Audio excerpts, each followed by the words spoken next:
Good day, everybody. It's RPG Grandma, and we continue looking at the aliens from Atomic Horror. What did GURPS create that you could use? Well, they made the Alphans. The Alphans are amoral creatures interested solely in survival and power. They are shorter than humans, with barely discernible features: a slit of a mouth, large cat-like eyes, a single nostril in the little bulge that resembles a nose, no body hair. Their skin color is a pale blue-white, slightly cool to the touch. Alphan's body temperature is 94 degrees Fahrenheit. Their general appearance is that of a short, weak creature. They have keen vision, even in very dim light, but they have no sense of smell. They dislike bright lights and loud noises. Alphan clothing depends on the mission being conducted. They often wear a skin-tight vac suit in blue, silver, or tan. When they expect trouble, they wear cyber suits, a vac suit with a pretty good damage rating, pretty good strength, and enhances their abilities to do stuff, right? These look like shiny black leather bodysuits with clear helmets. They also have the possibility of being an Alphan PC. They go over that. They might be a renegade, working with the humans to foil their race's plans for Earth, for example. They could be working against other aliens.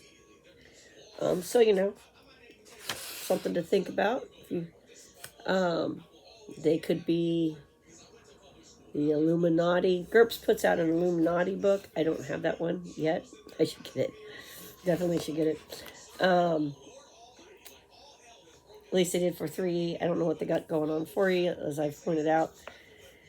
So in the Illuminati book, they have one of the themes is that aliens are manipulating human society. Okay, so they got the Alphans are doing that. Alphan society is itself organized along tribal lines within geographic connotations of Earth's nations. Each tribe has access to its own flying saucers, military forces, and scientific facilities.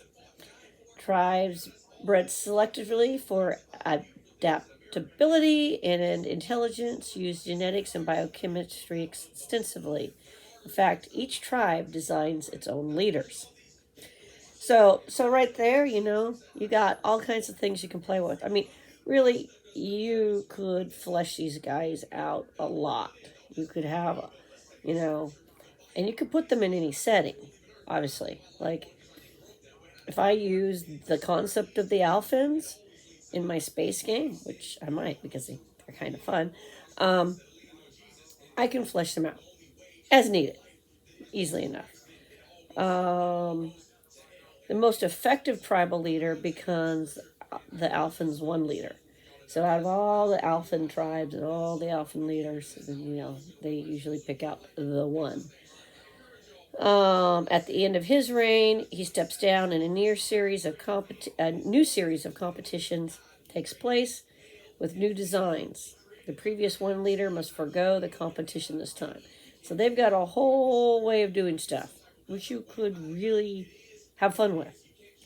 That could be a solo adventure, if you wanted, where the goal is for, or even group adventure, but player versus player.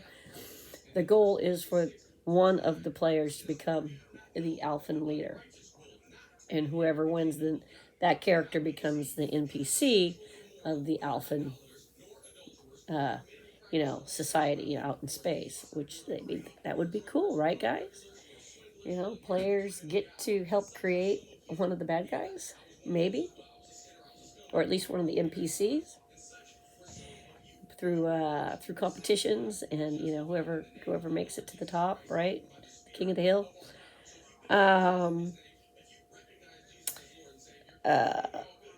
Worlds like Earth receive a large amount of attention due to their primitive technology and political disorganization. So these guys are in the background. They like to colonize places, but they do it for their own purposes when they mess with other societies. The Loy Alphan War began 1.65 million years ago. That's a long war. It was caused by Alphan attempts to steal Loy genetic material to kidnap live Loy. The creation of Loy mutants was intended to shatter the harmonious Loy way of life, but the plot failed. When the mutants fled across space, the Alphans tried to track them down to destroy them. Unfortunately for the Alphans, the Loy mutants live on, hidden within human society. Dun dun dun. See? So you could have an Alphan Loy conflict, mutant Loy conflict going on Earth. All three of those alien factions. And then, every so often when these other aliens pop in. I mean, you could have fun with this stuff. That's what I'm getting at. Let's see. What about their homeworld? Well, it says it's a G2 5-star. It's approximately 37 light years away. I mean, it gives you more information, but, it's reticuli. The planet Alpha is smaller than Earth with a surface gravity of 0.7 G. Its constantly turbulent atmosphere has worn the ancient mountains away. Amazing wind-cut terrain, rock canyons, arches, natural tunnels, and depressions form the living places of the Alphan tribes. Rains of sand pour down from a constantly shifting scarlet sky, only to be swept up again by storms. I see. You could have them start on their homeworld. That'd be awesome. Alphans. Alpha is a world of staggering beauty. Deserts and badlands alternate with sprawling mudflats created by silt carried into the oceans. These flats support colonies of hive trees, petrified trees bound together to create a solid mass of fossilized vegetation. It's a very alien landscape they're describing here. Somebody was inspired.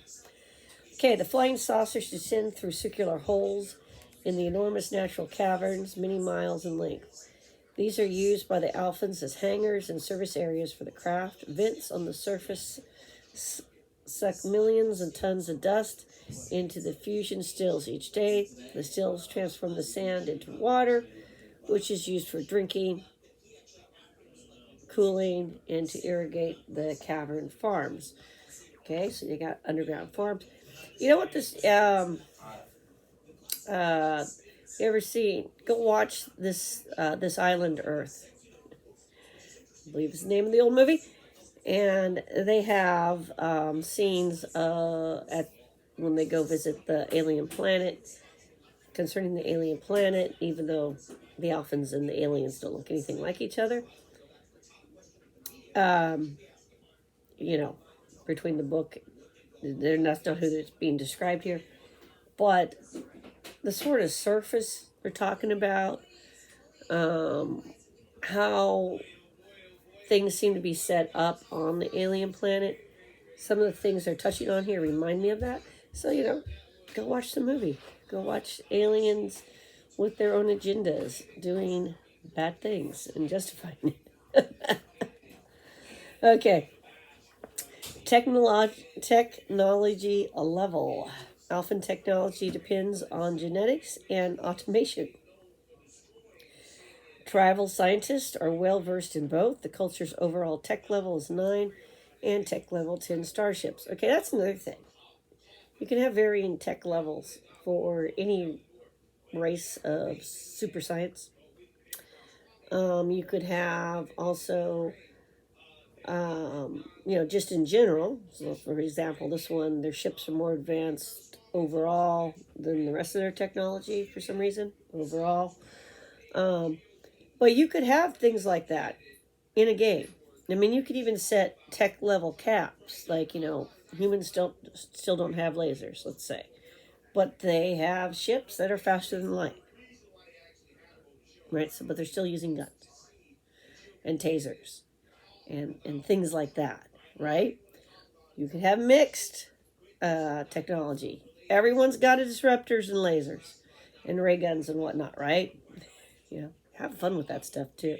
It's like in the old movies, where they get zapped and instead of just totally disintegrating, there's this, the skeleton is over the desk. Come on, have fun with this stuff. At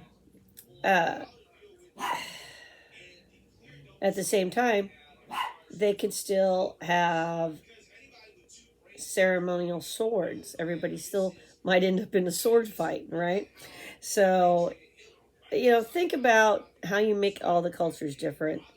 And one of the ways to do that is with tech level and different types of tech level for that society. Another thing is colony worlds.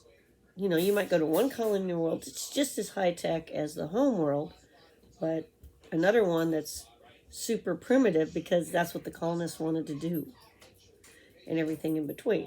Or it could be just nobody goes out there and that colony has degraded and it's turned into, a Mad Max scenario on the planet, when they started out quite advanced. And now when they get, your players go to check up on them, let's say, it's crazy. They had a war, there was a rebellion, now they're all eating each other, whatever.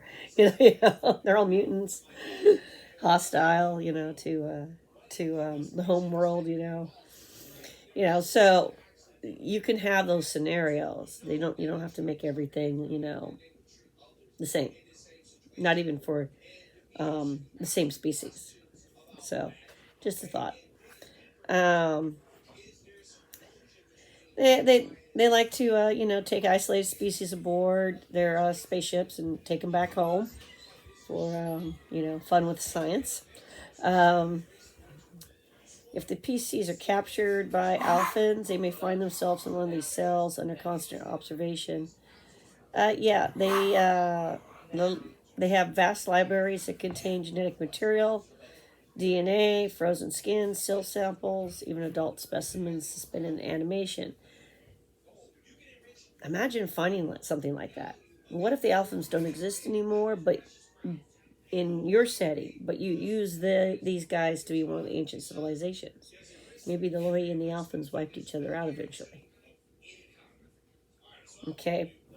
And, you find one of these libraries, the frozen people and stuff, right? Alphan cyber suits do not include thermo superconducting armor. That's like a specific thing they put in here, okay? Since they do not believe that man is capable of producing beam weapons.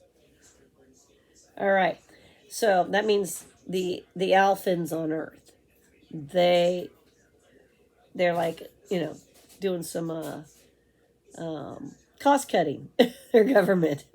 Well, we don't need to include that for the units over there.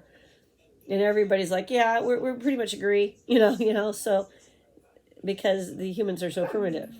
Another thing, that is a really legit thing to take in consideration when you got your super science, right, aliens here, and your PCs. If the super science people really don't think that they need to spend the money, effort, and waste materials on certain things to defend themselves or attack the other people with, to deal with the other people, which would be the PCs, whatever race the PCs are being, then they're not going to bring it. They're going to send those resources to a planet where they need them. Right? They're going to allocate the resources differently. That gives your players an opening if they can get their hands on certain things to, disrupt the evil plans, right? It can also create a situation if you're playing the evil aliens, right? And you've been sent to deal with the primitives, and then you find out you need stuff and you can't get it. Gee, that never happens in real life. Not at all. I remember the armor issue. I remember people having to buy their own body armor. I remember that. Or family members, for people being sent to someplace on this planet to deal with, to try to stay alive. So, yeah, you could literally have that happen for the players. They could be part of a military unit, and so it's something to think about. This is one of the reasons you read and collect books like this, is maybe it's there's concepts that you're like, oh, I should apply those concepts. Maybe you're not going to use the alien race, but some of the concepts outlined about why and how they're different and what they're thinking might apply to something else you're going to do. Let's see. They excel in medical technology, and they manufacture a drug for a specific application, or modify an Alphan body or human body to withstand physical stresses such as heat or high gravity. The Alphans are familiar with bionics, though they tend not to use such primitive modifications on themselves. They have scout teams. They make use of coercion guns and disruptors. Tactics. Alphan do not wish to invade Earth, but their rage could easily be misconstrued. Originally, Alphan ships concentrated on carrying off their victims. If the GM is not going to use the Vortune, another race we'll have to talk about another day, to explain the Bermuda Triangle, then the Alphans would make a good stand-in. If they use a saucer's warp field to jam an airplane or ship's radio and navigation instruments, there will be little chance of escape. The craft will hover over the target and either bring it on board whole, in which case they may have a use of a mothership, or snatch crew and passengers from the deck using a tractor beam. Are the crew of the Mary Celeste in Flight 19 frozen alive on Alpha? Okay.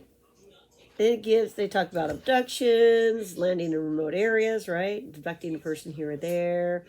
The subjects donate their genes.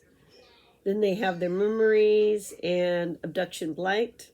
Lost time, right? That's part of the UFO phenomenon, right? Lost time in Earth UFO lore. Only much later will horrific memories of perilous and alien experiments return to haunt the abductees. There's another thing. Like, if you're doing this kind of game, you could have the players start as abductees looking for answers. Now, everybody's against them then. All the alien races, the government, their own family and friends, right? It can be like a whole thing. Like, the truth is out there, but from the abductee standpoint instead of the FBI X-File guy standpoint. Seriously. X-Files, 1950s X-Files, right here.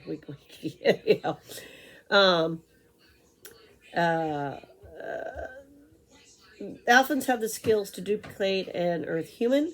However, the original must be abducted for proper examination and a DNA sample. Alphans perform an elaborate brain taping procedure. See, you got a new technology to think about, in which the mind of an Alphan is stored electronically and transferred into the clone body. Cloning, okay. The clone, an Alphan agent, will be indistinguishable from the victim, apart from the telltale lapses in knowledge and differences in body language.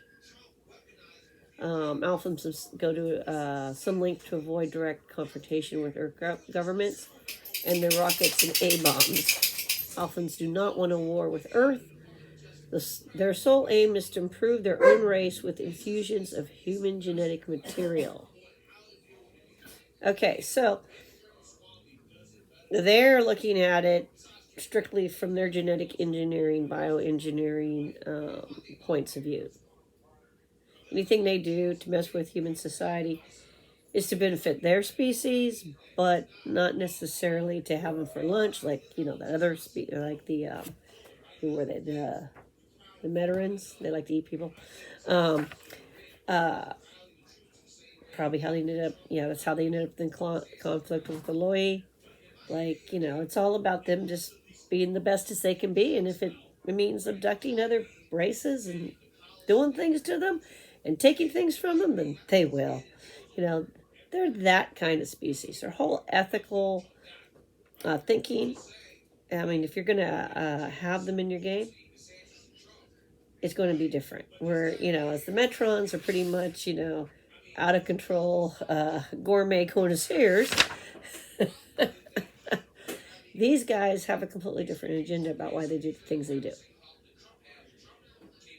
Okay, so that's the Alphans in a nutshell. Without getting into like statistics and abilities that may not apply to the game that you're playing. And honestly, if you're playing GURPS 4E, you need this book. You need the conversion thing to figure out how to convert from 3E to 4E. Does that make sense? And it's since I don't do 4E, I would be probably not the best person to try to help you convert that. But I know what you need. You need that conversion sheet, which you can download for free from Steve Jackson's games. You need your 4E material, you know, your core material. You need this book. And then you should be able to start converting up the templates and stuff. All right? So that was Monster Monday / Atomic Horror. And I'm doing these intelligent races because they can go into any game. You could have them in a fantasy game setting even. You know, change them up. You know, you have the power as the game master to take ideas from these things, take different races and put them in. Take Spelljammer, for instance. There's a whole bunch of races. I really need to look at the Spelljammer book. But they came from Star Frontiers. They've been renamed, given new backgrounds, all that stuff that's different than Star Frontiers. But they came from Star Frontiers. So there's that, which is probably why Lotsy even cares about Star Frontiers trademarks. So otherwise, why would they care? All right, but they renamed them and everything. So, you know. But that's what you do. You take some ideas, you go, ooh, I like the look of that monster. Or I like the society. I'm going to make my own monster, you know, civilization. I like the idea that they came from someplace else, that they have their own motivations, but colonization isn't their plan, you know. So you can figure out, how do I make them into a fantasy race? Or how do I put them into my frontier space, for instance, or traveler game? That's what you do. Or maybe you're like, I'm going to use this set of rules, which is probably what's going to happen. I'm going to use a different set of rules, but I'll bring them in as one of the space races. And I don't know. Maybe they've so completely infiltrated human society that humans don't even know that there's agents of them amongst their kind, or it's a really carefully kept secret, even though Earth has colonized hundreds of planets. You know, maybe the Alphans are watching them super closely because they are being such a successful species, you know. And the Loai are still running around. And again, like, they have the Loai mutants as basically immortal. I'm like, why are they immortal? You know. Well, that was the other thing, is we could look at, you know, they gave how to create an Alphan in here. Alphan thing on the background is so loud. Okay. Let's see. Advantages: they have acute vision, extended lifespan, high technology, language talent, night vision, peripheral vision. Disadvantage: intolerance towards meat eaters. They didn't really mention that in here, but I guess they're intolerance. It has meat eaters in no sense of smell or taste. Odious racial habits. Ruminate. They're pacifists. pacifism, self-defense only. So they're vegetarians. They can be behind the vegetarian movement in your planet. Racial quirks, startled by loud noises, uncomfortable to light brighter than twilight. Racial skills, disguise, language. So they have a non-human physiology. Anyone attempting a medical procedure on an Alphan, they will. It'll cause some problems. They're duplicates are artificially constructed duplicates of human bodies implanted within a human mind. They are identical to normal humans. So they make an effort there to give you an idea of what an Alphan's abilities are, sensibilities. So plant-based diets. They're always eating tofu. That's how you tell an Alphan. All right. So beware of soy milk drinkers. It could be a whole thing in the game with Alphans. So everybody have a great day. Like, subscribe, comment, and have a good one. Happy Monday. Peace.